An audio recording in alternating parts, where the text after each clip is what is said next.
Hi friends, Gulf దేశాల్లో ఉన్న డ్రైవర్లకు ఇంట్లో పనిచేసే వాళ్ళకి అందరికీ నమస్తే. ఈరోజు జూలై 7/7/2025 సోమవారం సాయంత్రం కువైట్ టైం 5:22. నేను కువైట్లో సివిల్ ఐడి పతాక ఆఫీస్ కాడికి వచ్చినాను. జునూబ్ జహరా అనే ఏరియాలో పక్కన చూపిస్తాను చూడండి. చాలా ఇది ఉండదు. నేను కొంచెం బయట ఆఫీస్ నుంచి బయటకు వచ్చేసాను. చూడండి, ఇదిగో ఇదే అన్ని బండ్లు ఉన్నాయి చూడండి. కొన్ని వందల బండ్లు నిలబడి ఉన్నాయి. ఎదురుగా కనపడుతుండేది టవర్ మాదిరి కనపడుతుంది, అది ఆఫీసు. తర్వాత ఈ హాస్పిటల్ ఇది మినిస్టర్ వాళ్ళదే.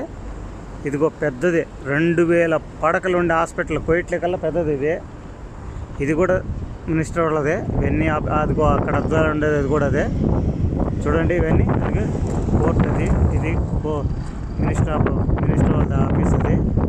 కొన్ని వందల బండ్లు ఉన్నాయి. ఇంకా ఇప్పుడు పొద్దున్నే కాదు కాబట్టి సాయంత్రం కాబట్టి తక్కువ ఉన్నాయి. పొద్దున్నైతే ఈ ఖాళీ ప్లేస్ చూడండి, చూపిస్తాను చూడండి. ఈ ఖాళీ ప్లేస్ ఎంత ఉండదో, ఈ ఖాళీ ప్లేస్ ఎంత ఉండే అంత ఈ తార్ రోడ్ వేసిండేది అంతా ఫుల్గా, ఎక్కడే కానీ పార్కింగ్ లేకుండా ఉండే స్థలం ఉండు. ఇదిగో ఇక్కడ చూడండి, చాలా